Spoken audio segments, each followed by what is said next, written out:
Olá, galerinha! Bem-vindo ao Corte Show, o seu canal de corte mais querido do YouTube. Deixa seu like e se inscreva aí para nos ajudar. Então vamos lá, gente? Roda a vinheta!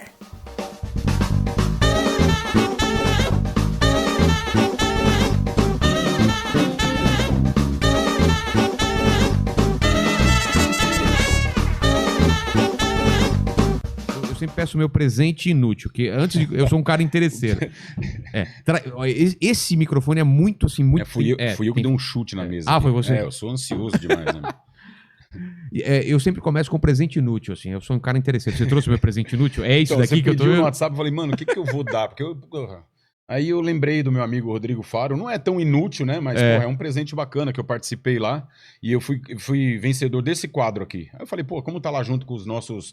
Tem vários troféus em casa ali da época do Tom Sei. Cavalcante, tem os troféus imprensa também, que a gente ganhou alguns. Aí tinha o do Rodrigo Faro, eu falei, pô, vou colocar É lá ele pro Rodrigo. de Axl Rose? Ele de Axl Rose, que ele fazia aquele dança gatinho, deve ser Sei. dessa época aí, né? Cara, que Aí maravilhoso isso. ele deu o troféu melhor do Brasil. Daí eu falei, tá lá Cara, em casa. combina muito com o nosso cenário. Olha só. Não é tão inútil, mas eu trouxe pra total, colaborar. cara. Puta, adorei.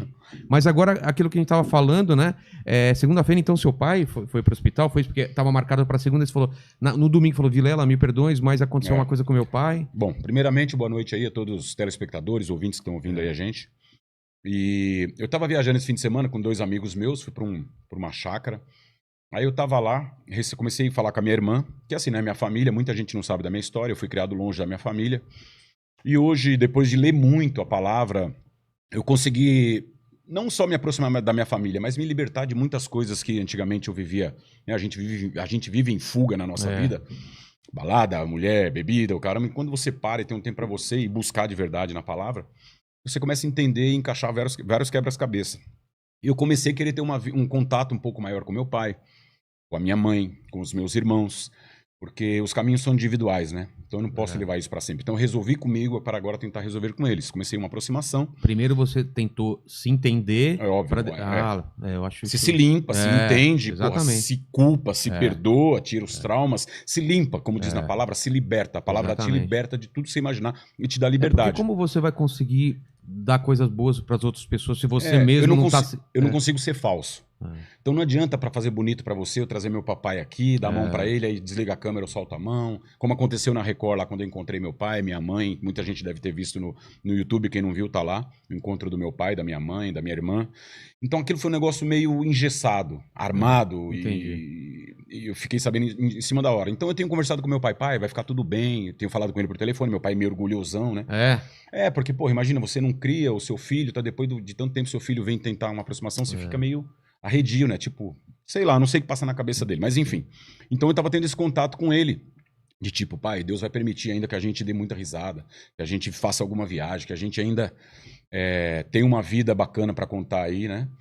E o que acontece é que a realidade da minha vida naquele tempo, de 2009, 2010, até 2015, 2016, era uma. Hoje a minha realidade de vida é outra. Então eu ficava me perguntando pra Deus, pô, Senhor, por que naquela época eu não tinha esse entendimento para poder ajudar meu pai, estar com meu pai? E hoje hoje, tipo, eu quero estar com meu filho, não posso, tenho todo um problema espiritual, que é...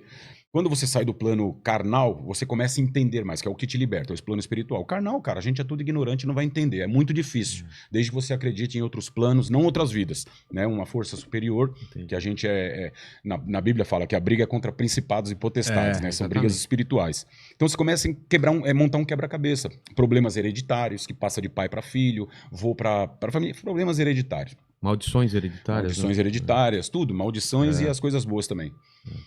E eu tava tendo mais contato, tenho tido mais contato com meu pai, com a minha mãe, com meus familiares, no geral. E eu recebi uma ligação de um vizinho dele. Eu liguei pra ele a semana passada e a semana retrasada ele não me atendeu. Até então eu deixo ele à vontade, eu não fico cobrando, nem ele pesa na minha, ninguém pesa na de ninguém. Deixa as coisas acontecer naturalmente, que é o que eu quero. Consertar o espiritual pra depois vir pro físico. Entendi. Aí eu recebi uma ligação e um vídeo muito, muito chocante, assim, meu pai na cama, ele não comia há uma semana. Caramba. E não bebia nada, e o cara, era o vizinho dele lá, falou, seu pai tá mal, tá com dor de cabeça, febre, babá. Enfim, chamaram a SAMU no domingo, chamaram a SAMU no sábado. Sábado agora. A SAMU chegou no domingo. Não vou falar mal da SAMU, porque Caramba. tem tantos casos. Os caras Mas não tão enfim, dando você imagine conta. se fosse um caso um pouquinho pior, que ele já estava em estado terminal. Talvez pelo orgulho, tava lá, não queria ajuda de ninguém.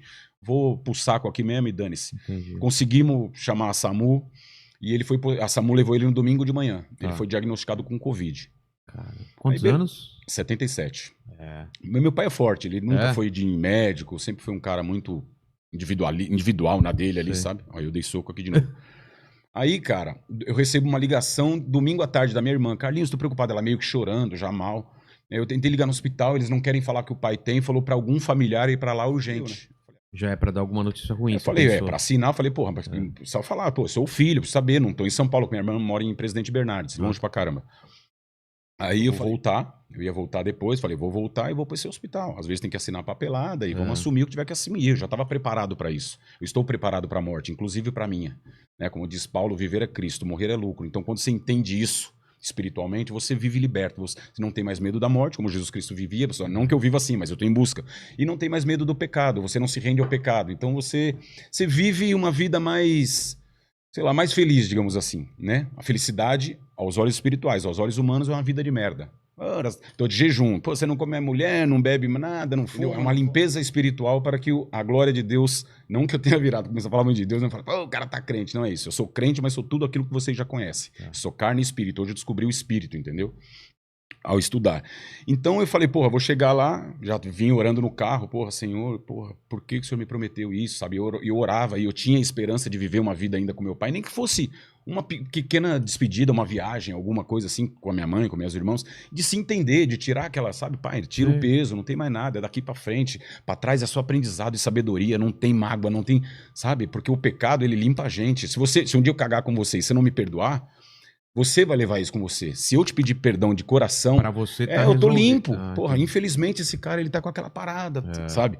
Então eu me limpei realmente e voltei com essa tristeza no carro, me perguntando, tipo, como é que vai ser? Vou chegar lá no hospital, bermuda e chinelo, e eu sou um cara de muita fé, e às vezes rebelde também, os caras no grupo lá, sabe, todo mundo. Eu não tenho medo de Covid, não tenho medo da morte. E peguei e fui no hospital de bermuda, chinelo, máscara que é obrigatória. Falei, eu vim ver meu pai, seu Antônio, dei os dados. Falei, mas quem mandou o senhor aqui? Não pode vir ao hospital. Falei, não, pediram pra eu vir aqui urgente, que só iam falar, não ia falar por telefone. Eu liguei, me deu migué. Liguei e falaram que eu tenho que vir aqui. Eu já pensei o pior, eu não sei o que fazer. O cara falou, espera só um minutinho. Aí pegou, consultou o nome lá. Falou, você pode me acompanhar? Aí eu acompanhei, mascarazinha, chinelo, havaiana e tal. Cara, andamos ali no hospital, manda aqui. No hospital, não vou nem falar, que vai que né, dá uma merda lá. E aí cheguei na salinha onde estava meu pai. Andamos em várias, as salas todas cheias, UTIs, toda cheia, entupido. Meu pai tava numa cadeirinha assim, na fila, cara, 24 horas, tomando medicamento e uma galera esperando UTI. É aí que você entende, o SUS, essa hora, porra, senhor, eu sempre tive plano de saúde, hoje eu não tenho. Por que naquela época eu não usava? Eu nunca usei pra nada. Sempre paguei a vida inteira, nunca usei. Nunca usou. Agora a condição mudou, então eu não tenho plano de saúde, mas eu queria pelo menos pra tentar ajudar meu pai. Meu pai tava lá. Aí, cara, eu olhei pra ele assim, né? Falei, aquele é meu pai. Pô, cara, a porta tava meio, uma frestinha aberta. Eu tenho até a foto dele aqui que eu tirei lá no hospital. Aí falei, pai, ele tava assim, ele não queria olhar. Eu senti que ele tava meio com vergonha, meio travado. É porque não foi ele que te chamou, foi o vizinho, né? Por ele nem sabia, nem sabia. E pra ele, eu seria a última pessoa a ir lá. E eu falei, pai e tal, e ele meio cabisbaixo assim, falei, pai, olha pra mim. Aí ele olhou assim, falei, tá tudo bem? Ele falou, tô sofrendo demais, filho. Com a voz embargada, sabe? Aí eu falei, eu me emociono porque é complicado. Aí eu falei pra ele, pai, vai ficar tudo bem. Lembra das ligações que eu te fiz, lembra que Deus tem um propósito bom pra gente. Talvez isso seja pra unir mais a nossa família. Vai ficar tudo bem, tá? Fica na fé, creia. E as pessoas olhando assim pela portinha. Aí peguei e tive que ir embora. Era um domingo. Não podia ficar lá com ele. Não podia ficar. Aí comecei, cara, a orar. E Deus falou comigo na minha casa. Orei à noite, tive pesadelo, coisa ruim, horrível. Mesmo? Pra caramba nessa noite. Só que ontem eu já tive sonhos bons, já tive revelações boas. E hoje também. E eu até falei pro Edu ontem, eu recebi uma ligação do hospital. Liguei lá. E meu pai já tava na fila de alta. Então por isso que eu cancelei a entrevista na segunda. E eu até enrolei pra chegar nesse ponto pra não ficar uma coisa muito mastigada. E hoje liguei lá de novo, ele tá na fila de alta. E se Deus quiser, ele tem alta amanhã. E eu vou lá buscá-lo. Mas ele tá respirando normal, tá bem? Tá melhor. Não, e detalhe, ele tomou a vacina. Ele tomou a primeira dose. Tomou a primeira dose. É Não, que mas nem não meu pai. importa, né, cara? É. Não importa. Vacina é vacina. Se é um remédio, coquetel, que nome que quer que você dá, beleza. Mas falar que é uma vacina, né? Mas enfim, eu não sou cientista. Às vezes, para muita gente que tá em casa, que assiste a gente, às vezes Deus fala nisso.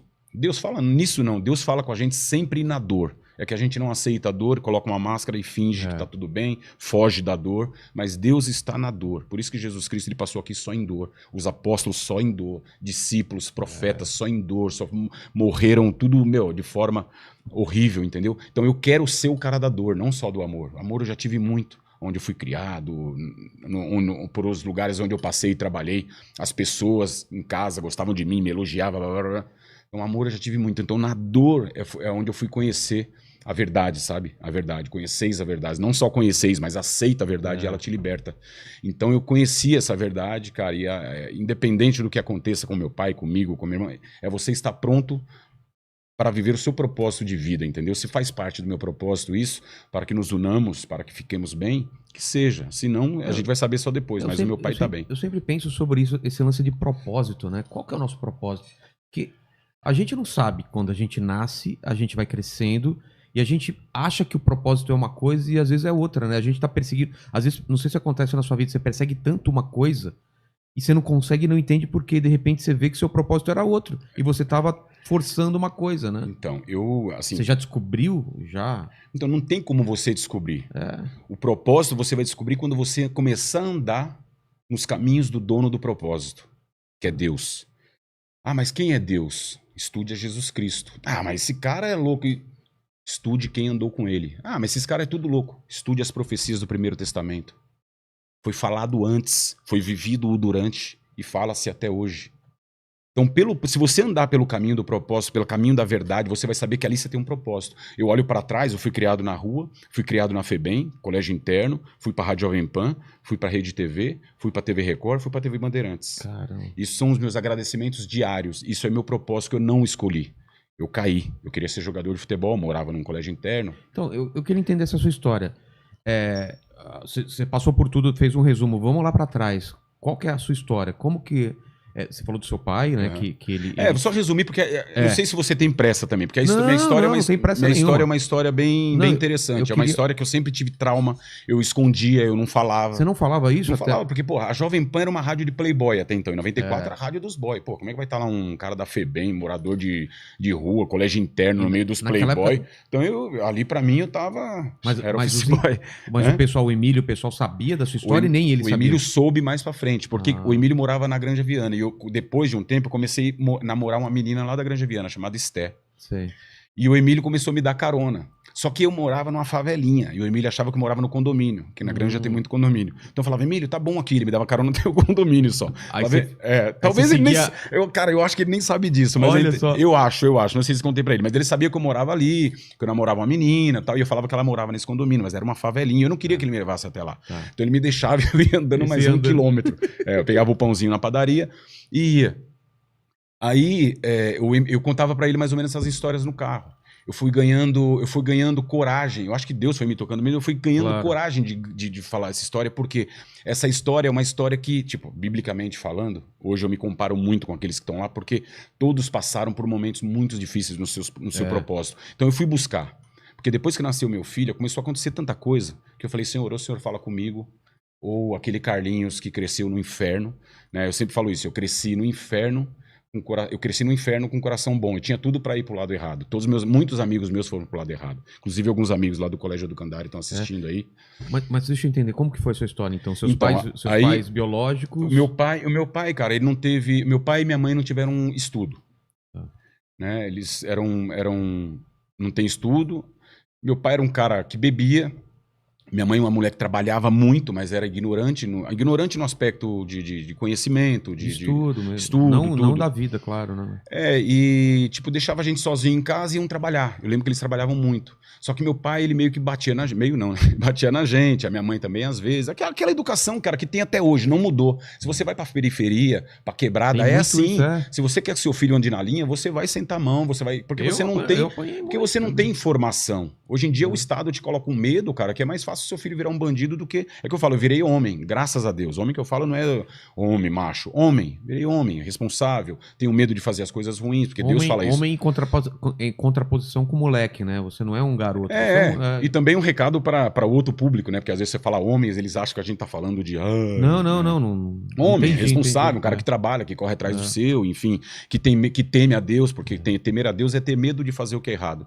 Então eu sempre, cara, independente, passei fome pra caramba. Isso não, é que eu falo, muita gente. Hoje em dia eu vejo que o vitimismo é o sucesso do momento. Sucesso hoje é ser vítima. Fala, coitadinho, passei fome, meu pai me batia. É o jeito que você conta. Então eu gosto de contar como vencedor e não como um cara que. Contar. Um coitadinho, exatamente, tá ligado? Contar que isso acabou fazendo de quem você é hoje, né? Óbvio. Estamos no caminho, né? Estamos no caminho. Exatamente. Então, quando eu tinha mais ou menos 4, 5 anos, eu não vou poder te precisar porque eu era criança. Então, eu tenho alguns flashes, né? E minha irmã, que apanhava muito a Cidinha, que eu falo com ela até hoje, então a gente voltou a se falar. O meu irmão Edson sumiu, não sei mais onde tá. Tem um outro irmão meu que tá preso, mas se Deus quiser vai sair em breve. Deus está preparando todo esse... Porque eu falo, Deus é tão maravilhoso, cara, porque poderia ter todo mundo morrido, todo mundo sumido, não se encontrado mais. Tá todo mundo vivo. Só o Edson que sumiu. Então, olha o meu propósito de vida. Meu propósito, cara, é ter a família destruída pelo diabo e depois, por uma força divina, vir alguém para construir. Que é acima de mim. Né? Talvez é que eu quero ser instrumento sempre, todos os dias da minha vida. E minha irmã, ela fugiu de casa com meu irmão mais velho e acabou me levando, que eu era mais novo. E a gente se perdeu na rua. Não sei se foi na rua, na FEBEM, porque minha irmã falou, Carlinhos, você não lembra que eu cuidava de você na FEBEM, eu guardava seu prato, seu copo, porque tinha os nomes, né? Caramba. E essas partes eu já não lembro tanto. Ela tinha quantos anos na época? Ela tinha, eu acho que 9 ou 10. E ela meu irmão devia ter isso aí também. Ela que decidiu fugir? Ela e meu irmão. Caramba. Rebelde, né, cara? Meu pai batia, não é só porque apanhou. No dia seguinte queria estar na rua, não podia sair, tinha que ficar dentro de casa, saía. Aí fugiu, a gente se perdeu na rua, na Praça da Sé, onde vivem muitos moradores de rua, muitas crianças. E eu fui criado ali na Praça da Sé, puta, tomava banho ali naquele chafariz, puta, eu zoava pra caramba. Eu lembro que eu tenho uma... Cara, é que eu falo, eu posso chorar com a minha história, eu posso dar risada. Né? Tipo, antigamente eu chorava contando, eu falava, puta, eu comia comida do lixo. E eu comia mesmo. Só que quando você lê a Bíblia, cara, Deus fala que nada vai faltar. Então seria muita incoerência da minha parte falar que eu passei fome. Porque sempre que me dava fome, eu ia num lixo e tinha comida. Comida limpa, um resto de fast food, uma coxinha mordida. Deus estava te provendo até nessa hora. É óbvio. Nada vai faltar. Ainda que seu pai e sua mãe te abandone, eu não... Toda vez que eu falo de Deus do meu filho, eu me emociono. Ainda que... Porque bate, sabe? As passagens. Claro. Ainda que seu pai e sua mãe te abandone, eu não te abandonarei. Isso está escrito. Só que a gente acha que o não abandonar é estar sempre bem, com dinheiro rico. E não é isso. Não é isso. Portanto que Deus fala, eu sou o Deus dos pobres, das viúvas e dos órfãos. Ele fala que é mais fácil um camelo passar no buraco de uma agulha do que um rico entrar no reino do céu. Isso não é preconceito com o rico. Ele fala que é o pobre de espírito. Você pode ser rico, mas não tem aquele rico humilde, simples. Aquele cara é pobre de espírito. Ele é rico de dinheiro. Dinheiro não representa merda nenhuma. E eu falo isso pro meu filho desde quando ele era pequenininho, que eu já passava em muitas guerras. Eu falava, dinheiro é bosta. É merda. Para entrar na cabeça dele é um mal necessário. Então... A gente se perdeu na rua, eu fui para um colégio, fui para uma FEBEM, que só tinha menino, a minha irmã acabou indo para uma FEBEM feminina. Mas não tinha como encontrar seus pais? Ninguém foi atrás? Vocês não tinham documento, nada? Eu não sei, cara, essa parte eu não sei. Eu sei que o meu pai e minha mãe foram no colégio, não na FEBEM. Porque com 7 para 8 anos eu fui transferido para o Colégio Educandário do Duarte, era um colégio católico. Depois da FEBEM, você está falando? Depois da FEBEM. Eu fui transferido para esse colégio. Aí separou você da sua irmã? Da minha irmã. Não, eu acho que já estava separado, porque eu fui para uma FEBEM. Porque a gente foi para uma FEBEM primeiro, uma unidade que eu acho que tinha homem e mulher. E depois eu lembro que separou, não podia ficar homem e mulher.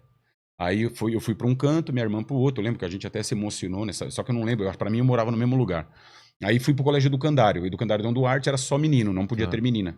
Então eu fui para esse colégio. Entrei numa Kombi lá, fiquei feliz, apanhei a FEBEM. A hora que me transferiram, eu falei, vou mais uma transferência, vou para outra FEBEM. Aí o funcionário falou, não, agora vocês vão para um lugar legal, não sei o que lá, um colégio católico, blá. Mas apanhava da galera de lá ou do pessoal que cuidava? Da galera e dos funcionários. É mesmo? A lei do menor entrou em 94. Então até em 94, meu amigo, você podia chutar, arrancar braço, soco na cara. Tudo que você quisesse fazer. Mas com ou sem motivo? Tipo, Geralmente o motivo vinha do cara, né, cara? Porque com um cara que se prepara, é que eu penso hoje, eu agradeço cada tapa, cada soco de todos os funcionários do colégio. É Se um dia mesmo? alguém me vê, óbvio, cara. Óbvio. Porque isso não era uma ignorância minha de estar brincando, eu era uma criança. Era ignorância de quem já é adulto, tem um preparo psicológico, tem um preparo físico, digamos assim, que, pô, se você tá lá pra cuidar de criança, é cuidar de criança, cuidar, não é não é- adestrar e domar a criança não como, é como um espancar. cavalo, como um cachorro. Exatamente. Mas cada um tem seu modo de educar, de ensinar, e naquela época podia dar uma chibatada, né? Caramba, velho. E ali dentro, cara, eu fiz todos os cursos profissionalizantes. Eu fiz curso de piano, de violão, de marcenaria, de ajustador mecânico, fiz ajustagem mecânica, tornearia mecânica, tapeçaria, marcenaria, porque era o nosso passatempo. Então eu queria estar ocupado fazendo esses cursos. Eu não lembro de nada, quase nada hoje, mas foi, porra, um puta passatempo. Tinham 2 campos de futebol, tinha quadra, tinha uma escola dentro do próprio colégio, restaurante. Tipo, muitos amigos meus têm trauma. Falar, aquela porra, apanhava. Eu falo, cara, olha o que Deus proporcionou pra gente, cara. Queira ou não, a gente foi pro colégio católico. Hoje eu não sou mais católico porque eu me desprendi da religião. Me desprendi não pelo homem, me desprendi por Deus e pelos ensinos de Jesus Cristo, que não pregou nenhuma religião aqui. Né? Ele pregou o amor. Então é impossível a gente falar de amor se a gente não conhece o amor de Cristo, verdadeiro. Eu conheci o amor de Cristo. Ele já tocou em mim várias vezes, assim, mágico, cara, de você ter poder de cura, Você lembra da primeira de vez que você entendimento. sentiu esse poder? Lembro. Você sentiu alguma experiência diferente? Lembro, fumei muito. eu tava na minha casa. Cara, eu sempre oro. A oração da gente tá no automático, né? Eu lembro que no colégio a gente tinha que orar, porque era colégio católico. Então todo domingo tinha que ir na igreja, é o padre falando a mesma coisa. Então é a forma de pregação, a forma de você vender não, propagar a palavra, o evangelho. Né? Então lá é muito metódico, lá é uma doutrinação. É uma doutrinação que depois você, com entendimento, depois de adulto, você consegue se desdoutrinar, mas você agradece aquela doutrina. Porque senão eu deveria ter ido para outro caminho, tá ligado? Entendi. Então, cara, como é que a gente não vai agradecer um colégio que, porra, apanhava, mas vamos ver as coisas boas? Vamos. Porra, tinha campo de futebol, tinha escola, me escolarizei lá dentro, fiz curso profissionalizante, porra, fiz amizade pra caramba. Queira ou não, sabe, Deus mandou uma pessoa lá dentro, que foi a dona Margot, a mãe do Tutinha, dona da rádio. Ah, é? Porque a Liga das Senhoras Católicas é um monte de senhoras católicas que ajudam a entidade. Lá vive de muita doação. Então, cara, é que eu falo, quando eu volto analisando minha história, não por mim sozinho, isso Deus, ele toca em mim, eu começo a ler, comparar minha vida com um dos profetas, apóstolos, discípulos de Jesus Cristo, e eu comecei a enxergar só coisa boa. As coisas ruins você descarta, porque as coisas ruins são feitas pelo diabo, para te tirar daquele caminho de entendimento, para te tirar da gratidão. Reclamar, nunca mais, tá ligado? É o que a gente reclama, às vezes brinca, mas eu já me corrijo hoje. Antigamente, não mais. Então, eu só coloco na balança o que é bom. Carlinhos, mas o que é bom foi pouquinho, a maioria foi ruim, sim. Mas Deus, Jesus Cristo fala. Eu não sei se o apóstolo Rina falou aqui segundo, ou se você já ouviu falar da porta estreita. Que a porta estreita para... Sim, isso tá na Bíblia. Sim. Jesus Cristo é a porta estreita. Ele é a porta estreita. Imagina você numa balada lá na Kiss que pegou fogo. Quem é o dono da balada? Só ele tem acesso à saída dos fundos. Só ele tem acesso à portinha estreita. Vem comigo, ele pega a família dele. Porta estreita. Nem todo mundo. No desespero, todo mundo vai na porta grande. Porta estreita, é contramão do mundo. O mundo é inimigo de Deus, está escrito isso na Bíblia. Quem é amigo do mundo é inimigo de Deus. Mas não é que se é meu inimigo eu quero seu mal. Não, ele ama todo mundo. Mas por esse caminho eu não vou conseguir te salvar. Você entendeu? Então, porta estreita. Eu sempre pensei assim, então comecei a colocar na balança tudo que era verdade, aceitar por mais que doesse, e comecei a colocar na balança tudo que me fez bem. Porque tudo que me fez mal me moldou para ser bom. Não que eu estou falando aqui que eu sou bom, mas perto do que eu era, eu sou, graças a Deus, sou maravilhosamente melhor, tá ligado? Então, cara, eu tive tudo para ir pro crime. Então eu fui lá pro Colégio Educandário com 14 anos, mais ou menos. Tem muita história legal lá dentro. Muita história legal. E com 14 anos chegou uma mulher lá com uma perua, ômega suprema, grandona, e a gente saia correndo, né? Os moleque muito louco, né? Ver o carro importado. Que em 93 foi quando começou a entrar os carros importados aqui, né? Eu não sei muito dessa história, mas é isso. Não podia, antigamente. Foi na época do Collor. Entendi. Entrava aquele ômega suprema com adesivo da Jovem Pan. E queira ou não, eu tinha uns radinhos velho lá e já ouvia Jovem Pan.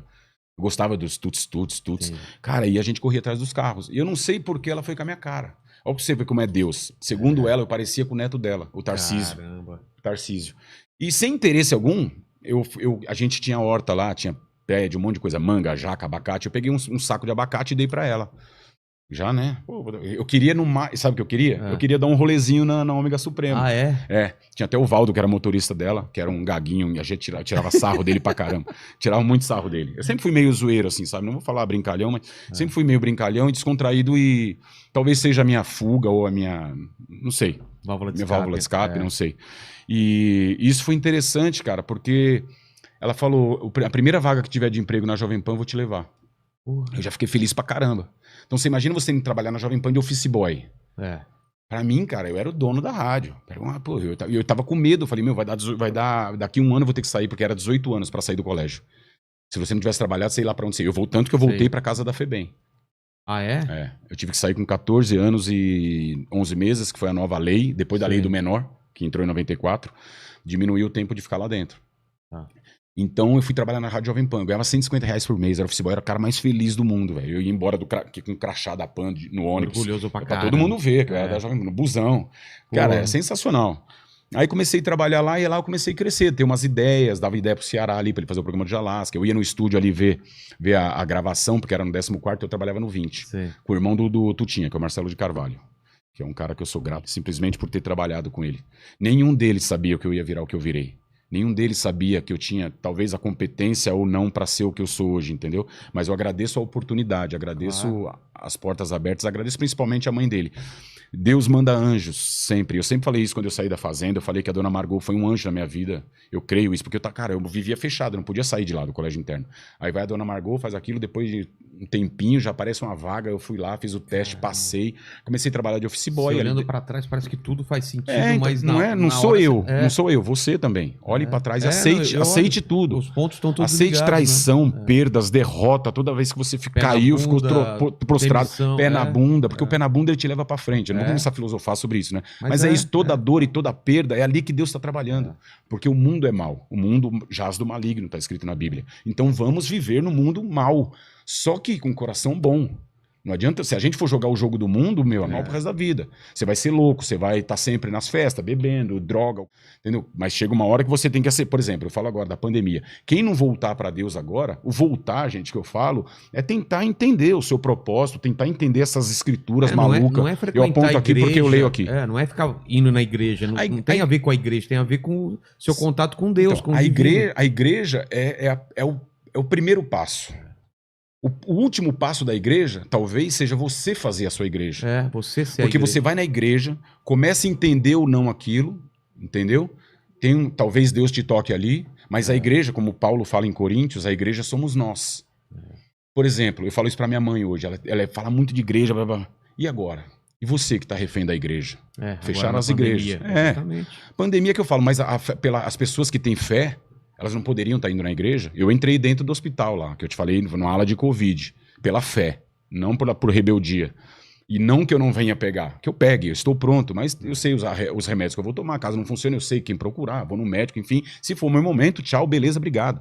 Vivamos, que eu falo, vivamos libertos, sem medo de nada, eu não tenho medo, cara. Porque eu não vou sem chegar meu momento, isso está escrito, a gente não consegue encurtar e nem compridar a nossa vida. Você não tem medo da morte mesmo? Não tenho. Eu tenho, cara. Quer Então, dizer, não é medo da morte, né? Porque a morte você não vai ver. Mas é medo de deixar pra trás filho, essas coisas. Falar, pô, e aí, como vai ser? Tá, mas e se não dá você- um pouco de medo? Tá, mas e se você viver como eu vivi e não conseguir ter acesso ao seu filho? É, Não é pior? é pior. Do é que você verdade. sofrer em vida, estar morto em vida. Por isso que Jesus verdade. Cristo fala, vem pra mim, deixa o mundo, eu cuido do seu filho. Abraão não ofereceu seu filho Isaac pra ser morto? Cara, puta, ali foi uma das experiências, ali foi a primeira vez que Deus falou comigo. Por isso que eu até me emociono, porque ali, nessa passagem, eu li tanto, eu busquei tanto, e ali Deus me mostrava, entre aspas, o filho não é mais importante do que eu. Esse filho, ele vai, Isaac, mas eu vou te dar ele fala isso para Abraão, eu vou te dar uma nação. Você vai ter mais herdeiros do que estrelas, você vai ter mais descendentes do que grão de areia, do que estrelas no céu, e somos todos descendentes de Abraão. Todos podemos ser em espírito, não em carne. Em carne não, porque eu sou um puta, mas em espírito. Se eu conseguir a frequência de Deus, eu estou na frequência eu peço isso todo dia em oração, que eu possa fazer parte da sua descendência. Começar por Abraão, Isaac, Jacó, Moisés, Jó, José, Josué, Davi, Salomão, e até o Segundo Testamento, Paulo, João, Tiago, Pedro, Mateus, Lucas, entendeu? Então não é ler para ficar bitolado, é ler para se desprender. Para entender que isso aqui, eu aponto aqui porque é minha Bíblia, meu celular, que tem tudo aqui, cara. Então, quando eu percebi aquilo de Abraão oferecendo Isaac pela fé, Deus falava, o filho não é tão importante, eu sou importante. Se você matar esse, eu vou te dar 100 iguais ou melhor. Então esqueça seu filho, não deixa de amá-lo, porque foi eu que te dei a herança minha, mas vem comigo, entenda o meu amor. E tem outra passagem que diz, Jesus Cristo fala para os apóstolos, aquele que ama seu pai, a sua mãe, o seu irmão, o seu filho, mais do que ama a mim, não é digno de ser meu seguidor. Qual reflexão você vai fazer numa palavra dessa? Ele está falando, não se apegue tanto, a sua mãe vai morrer um dia, você pode se matar. Seu filho um dia vai te trair, ou vai virar um drogado, um louco, você vai se decepcionar. O seu ídolo, o seu piloto, o seu jogador vai morrer um dia, vai te decepcionar, você vai doer. Não, vem aqui, entenda o que é o espírito, volta lá, entenda. Por isso que ele fala o medo da morte. Se limpar quanto ao pecado. Eu tô em jejum há um tempão. Tipo, no começo é chato, mas depois você fala, cara, que maravilhoso é fazer jejum. Porque o jejum, você pune a carne. Punindo a carne, você tá sofrendo. Se você é um alcoólatra, você começa a parar de beber. Se você come uma mulher todo dia, para com essa mania. E de tudo que te leva à perdição, entre aspas, que para nós é visto aos olhos humanos, que eu falo, você vai entender, cara, que na dor é que tá. Por que Jesus Cristo jejuava tanto? Por que Moisés jejuava e ia pro monte?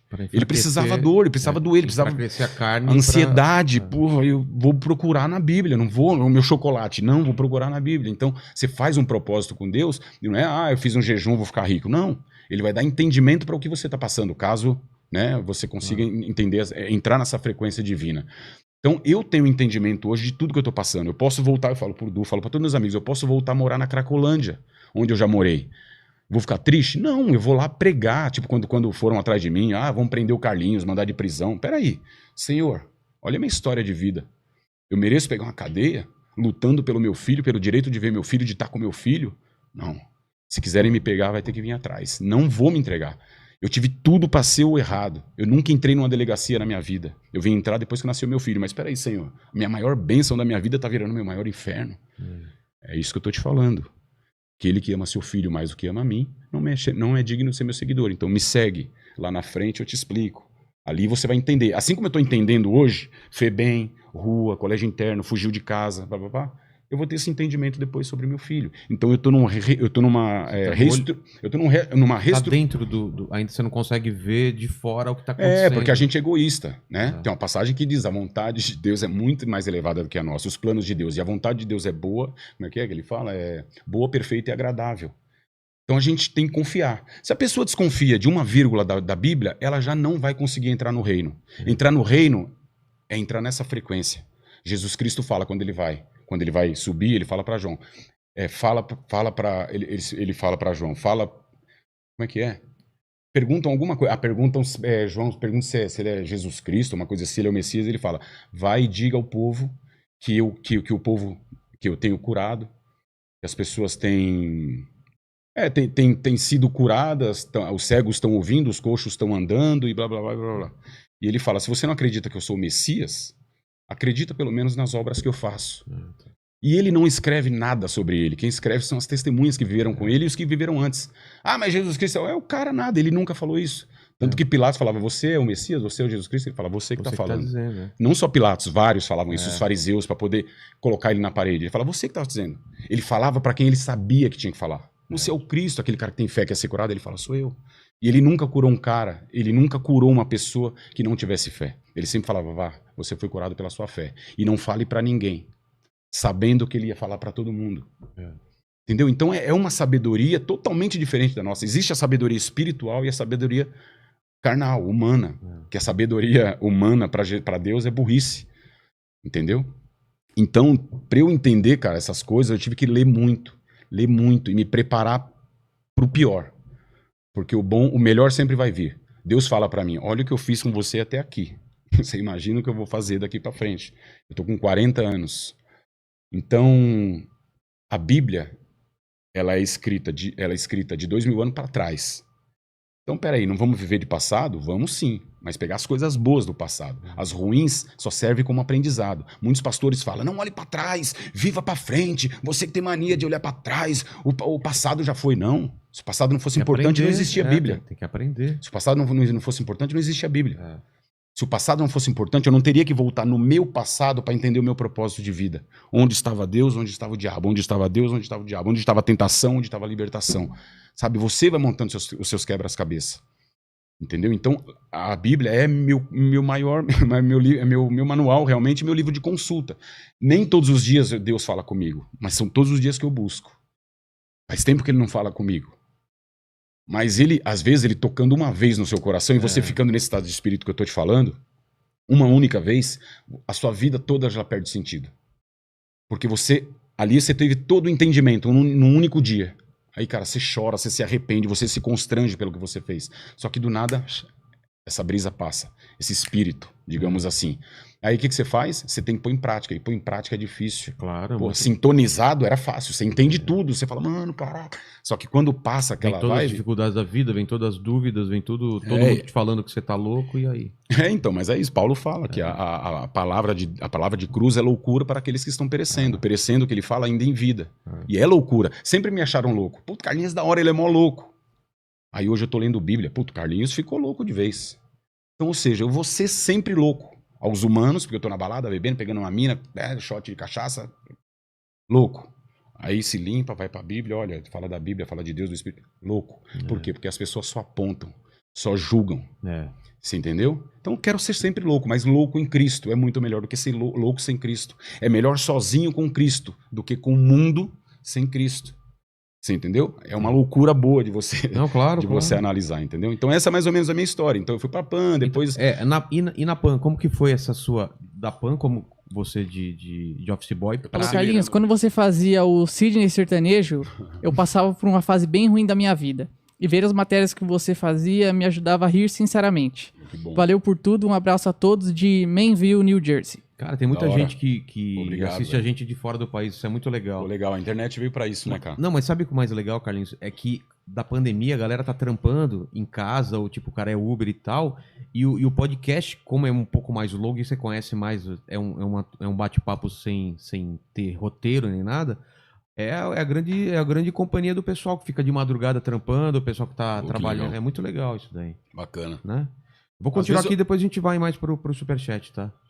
Oi, você ia falar alguma coisa? Não, eu ia falar, às vezes, tipo, a gente tá nesse papo, mas como não tem tanta regra, parece pra muitas pessoas um papo meio chato, né? As pessoas, o cara era comediante, mas tá lá falando... Não, né? mas daqui a pouco a gente tá falando de coisa não, engraçada, a gente não tem controle nenhum. Mas é isso, tipo, eu não vou mudar o meu jeito pra agradar ninguém, tá ligado? Óbvio que a gente vai chegar no passo a passo, daqui a pouco a gente tá falando de outras coisas, de falar de tudo, né, que você falou, claro. sem comprometimento de nada. Eu até queria entender... Porque a gente nunca trocou ideia durante muito tempo. Então, como que foi na Jovem Pan? Porque eu vi você era um moleque que ouvia Jovem Pan e era um sonho você estar lá. E mesmo sendo office boy, aquela era a melhor coisa na sua vida que tinha acontecido. Sim. Só que você estava vendo já uma oportunidade de falar, cara, você falava, um dia eu quero ser comediante, eu quero apresentar o programa de rádio. Cara, o que você queria? Não? Eu era meio entrão, eu gostava de participar, Você queria estar Eu quero estar lá. Fazendo, não importa. Exatamente. Por exemplo, se eu estivesse assistindo ali de fora e trampando com você, talvez eu olhasse assim com admiração de um dia querer estar aqui, ou falando, ou operando, ou simplesmente, mas estar com a mão na massa em fazendo alguma coisa. Por exemplo, na rádio, eu nunca fiz curso na minha vida para estar em rádio. Eu operava uma mesa de som maior que essa aqui. Você aprendeu olhando e conversando. Olhando. Depois de office boy, eu virei operador de áudio. Caramba. Tanto que eu tive um estúdio meu, que era de um cara que era Rogerinho, era um puto operador da rádio. Aí saiu um operador X, aí o Rogerinho foi pra e tal. E o Tutinha me colocou pra passar música no computador e eu mal sabia mexer. Sim. De uma rádio que ele ia lançar chamada Classic Pan, que é uma rádio que vinha pra concorrer com a Antena 1, com a Alfa, um som mais fino, digamos assim. Aí eu comecei a passar as músicas pro computador. Só que eu já tinha meio uma noção. Aí fui mexendo, né, cara, tal. Quando eu fui ver, eu já tava gravando comercial com o Emílio, com os puta cara legal, sabe? Gravando vinheta, gravando trilha sonora. E, mandando automação daqui pro computador do ar, sabe? Então, você não saía da rádio? Você ficava lá direto? Só ficava lá. Eu adorava, eu amava ficar lá, cara. Eu amava porque, cara, eu era lá, eu era... Vou ficar na Ficar no rua, mundo, né? então. Deus me colocou lá pra isso. Então eu sempre fui meio autodidata. Eu aprendi, eu queria ser jogador, como eu te falei. Aí não deu certo e eu fui. Não é que não deu certo, né? Eu joguei até onde me foi permitido, depois fui pra rádio. E lá Mas você chegou a jogar em algum time ou não? Você fez Cara, teste, fez eu peneira? fiz teste, Fez peneira? eu joguei no Jockey Clube, fiz peneira na Portuguesa, fiz é? peneira num time que chamava Eletropaulo aqui e no São Paulo. Isso que idade que você tinha? Eu tinha, dos 13 aos 14, assim, eu fiz peneira no Nacional também, Mas que era de frente pro São Mas Paulo. você nunca passou ou passou? Ele passava, era craque, rapaz. Eu jogava no gol, depois eu fui jogar na linha, de ponta direita. Na época era ponta direita, camisa 7. Só que eu tive problema no joelho. Então o que acontecia? No colégio, pra gente sair e treinar, você tinha que ter uma disciplina de treino e tal. E o colégio não permitia, porque eu era interno. Os caras queriam zoar a gente, eles chamam a gente de interno. É o interno. A gente ficava puto, velho. Ou era FEBEM ou era interno. Hoje me chama, eu não podia ter aquela frequência de treino, né? Porque tem que ter disciplina. Então aí o colégio não autorizou.